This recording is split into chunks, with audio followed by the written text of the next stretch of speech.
1 and 2 Kings, introduction. Like the books of Samuel, in the Hebrew Bible, 1 and 2 Kings are one book. It's the Septuagint, the Greek translation of the Old Testament, that divides the material into two books, probably because of their length. So again, like the books of Samuel, we need to study these two books together. The identity of the author of Kings isn't known. Some people following Jewish tradition suggest that Jeremiah was the author, writing up the history from existing records, which may be true, but we don't know for sure. The name Kings in English comes from the title in the Hebrew Bible. And the title summarizes the contents of these books very well, I think. Here we have a survey of the reigns of each of the kings who ruled over the two kingdoms, Judah, the southern kingdom, Israel, the northern kingdom. In this book, we're told about the split that causes Israel to divide into the northern and southern kingdom. Kings follows on directly from Samuel, tracing the history of Israel from the end of David's reign around about 931 BC and the reign of Solomon through to the Babylonian exile nearly 400 years later. It records the history of Israel from a period of peace and stability for the nation through to a period of division, decline, and eventual destruction. Once more, like the book of Judges, Kings records disobedience, idolatry, and covenant unfaithfulness amongst God's people. Although there are some good kings here and there, generally this book demonstrates that the people of God, including their kings, who remember are meant to be there as a stabilizing factor to the religious life of Israel, the people are gripped by sin. An outline of 1 and 2 Kings. The books can be divided into three main sections. The first is the United Kingdom of Solomon, 1 Kings 1, chapter 1 through to chapter 11.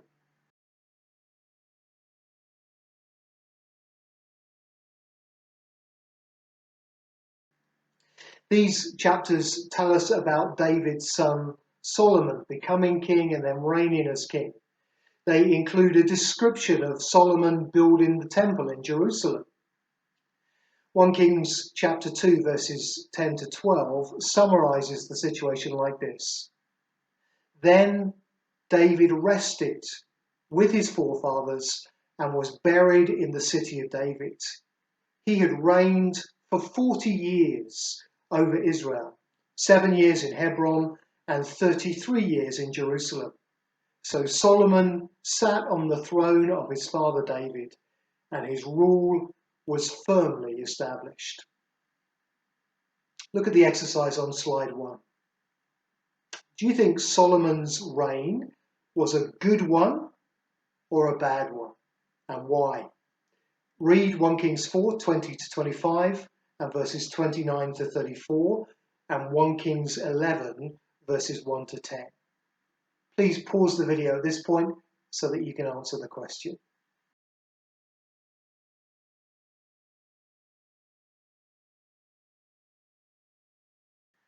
Do you think Solomon's reign was a good one or a bad one, and why?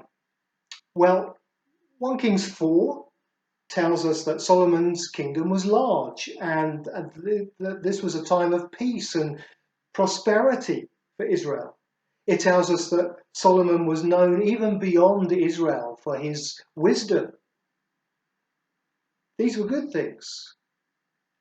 But 1 Kings 11 tells a different story. This king who started so well didn't finish well. He disobeyed God by marrying foreign wives who led him astray. He turned to other gods. 1 Kings 11:4 tells us that his heart was not fully devoted to the Lord his God, as the heart of David his father had been. 1 Kings 11 verse 6 tells us that Solomon did evil in the eyes of the Lord. He did not follow the Lord completely as David his father had done. He set up high places for false gods. And because of this, the Lord took his kingdom from him, except for one tribe. But it didn't happen in his lifetime. This is what God says to Solomon in 1 Kings 11, verses 11 to 13. Since this is your attitude, and you've not kept my covenant and my decrees, which I commanded you, I will most certainly tear the kingdom away from you and give it to one of your subordinates. Nevertheless, for the sake of David, your father, I will not do it during your lifetime. I will tear it out of the hand of your son.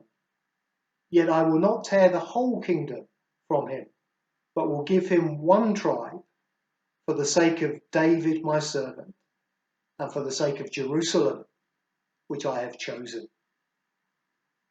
So I think we must conclude that Solomon's reign was a mixed one. There was much that was good, and latterly at least, there was much that wasn't. Although peaceful and prosperous, Solomon didn't have his father's devotion to God.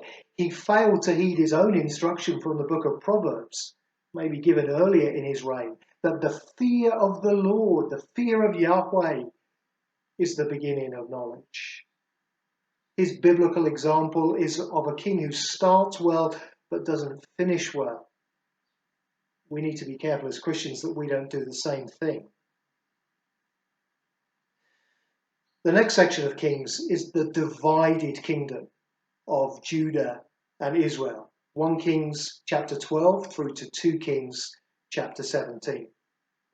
These chapters record the reign of Solomon's son Rehoboam until the destruction of the northern kingdom, Israel. Look at the exercise on slide 2. What causes the nation to split apart? Read 1 Kings chapter 12, verses 1 to 24. Please pause the video at this point so that you can answer the question.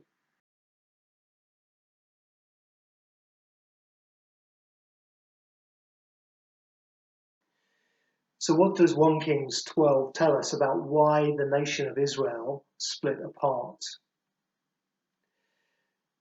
Well, here, Israel, led by Jeroboam, Israel asks King Rehoboam, Solomon's son, to lighten the load that Solomon had put on the people, verse 4.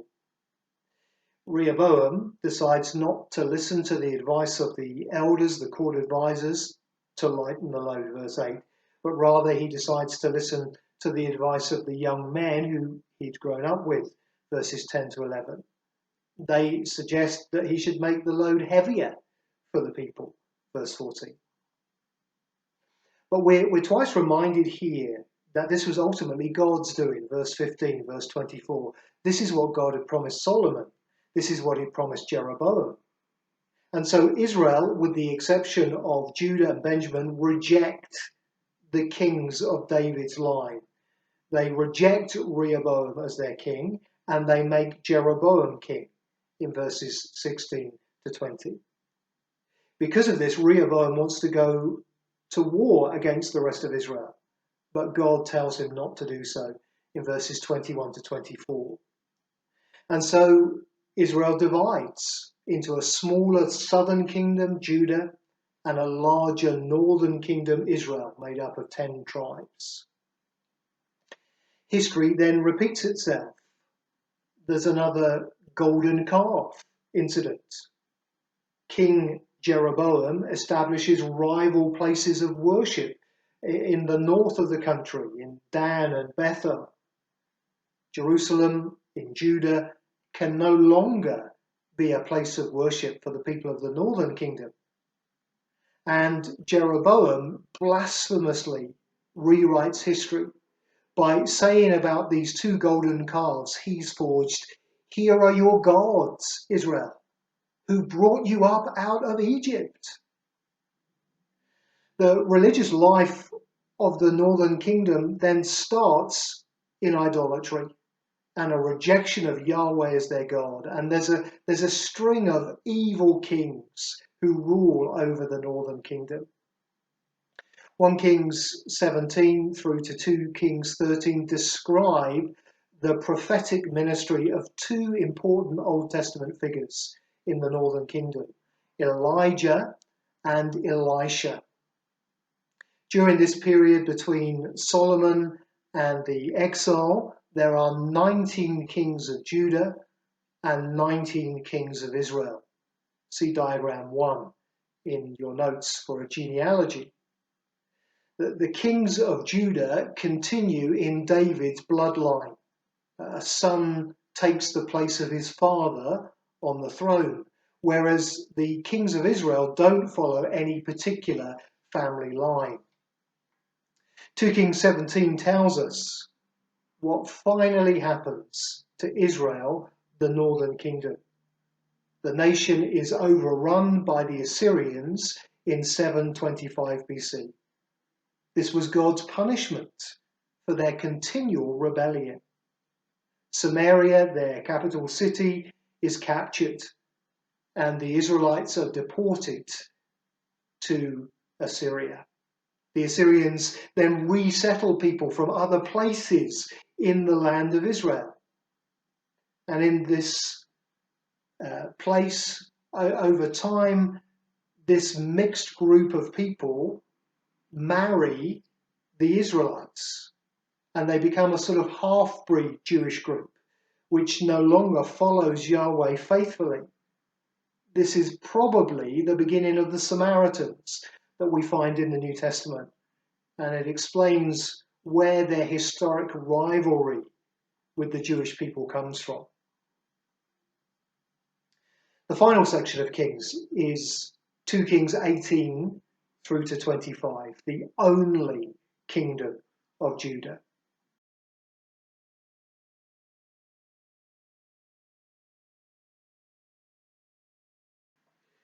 These chapters record the time from the destruction of the northern kingdom, Israel, until the Babylonian exile of the people of Judah in 587, 586 BC, a period of about 150 years. The focus in these chapters is on the kings of Judah, in particular two good kings, Hezekiah and Josiah. And in these chapters we're introduced to the prophet Isaiah. In 2 Kings 17, 18 to 20, we have a telling commentary on what happened to both kingdoms. This is what it says. The Lord was very angry with Israel and removed them from his presence. Only the tribe of Judah was left. And even Judah did not keep the commands of the Lord their God. They followed the practices Israel had introduced. Therefore, God rejected all the people of Israel. He afflicted them and gave them into the hands of plunderers until he thrust them from his presence. So Judah continues to exist as a nation for a further 150 years or so, but by and large they are no more faithful than Israel, the northern kingdom, had been. And finally, in 2 Kings 24 and 25, we're told what happens to Judah, the southern kingdom. Jerusalem is captured by the Babylonians. King Zedekiah, who's the king at that time, has his eyes removed and is taken to Babylon. The temple in Jerusalem was set on fire and destroyed, and the temple treasures taken to Babylon. Most of the people of Jerusalem were taken to Babylon. Only the poor were left. Key figures in society, including the chief priest, were executed. A man by the name of Gedaliah, who was made the governor of Judah by the Babylonians, was assassinated, we're told, and the rest of the Jews then fled to Egypt. Seems like this is the end for Judah. The book ends on an incredibly low note, and with a reminder that it's all because of Judah's sin. 2 Kings 24 verse 20 has these words. It was because of the Lord's anger that all this happened to Jerusalem and Judah, and in the end he thrust them from his presence. But let's think finally about the importance of 1 and 2 Kings for Christians.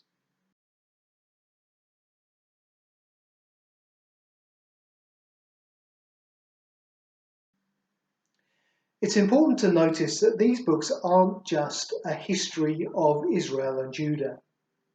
They give us a sort of theological commentary on Israel's history. It's history viewed through the lens of a prophet. It's preached history, written to have an effect upon its readers. It reports on the past with the present and the future of God's people in mind. The primary concern in 1 and 2 Kings is not political or military achievement, it's covenant faithfulness. And it's to explain why the exile happened. It's quite likely that these books were written during the time of the exile, suggesting that they were books that were written for the people who were in exile. You see, the exiles needed to see that God hadn't failed his people. That wasn't what was going on. No, it was the people of Israel and the people of Judah, led by their kings, who had failed by repeatedly breaking the covenant with God. They refused to listen to the prophets. And so God was true to his word. The people had been sent away from the land God had given them, away from his presence, just like Adam and Eve, because of their sin. And so these books are written to encourage the readers to stop doubting God and to start trusting him. The exile had not happened because God had lost control of history. He was in control of the Assyrians. He was in control of the Babylonians. These things had happened because God's people had turned away from him. Prophets play a large role in 1 and 2 Kings, particularly Elijah and Elisha. The books of Kings teach us about the importance of hearing God's word and obeying God's word. It's interesting that the Old Testament ends in the prophecy of Malachi with the expectation of another Elijah. And the New Testament begins in the Gospel of Matthew with John the Baptist being identified as the new Elijah. In fact, it's not just John the Baptist who is seen as a new Elijah. Jesus is seen as a new Elisha. Elisha was the one who came after Elijah. He was the one who was given a double portion of the Spirit. He performed many miracles, just like Jesus did. Matthew's report of Jesus' ministry for John the Baptist in Matthew 11 is actually a description of Elisha's ministry, giving sight to the blind, curing leprosy, restoring the dead to life, bringing good news. You see, Jesus is telling John the Baptist that the new Elisha, the new Elijah's successor, had already come.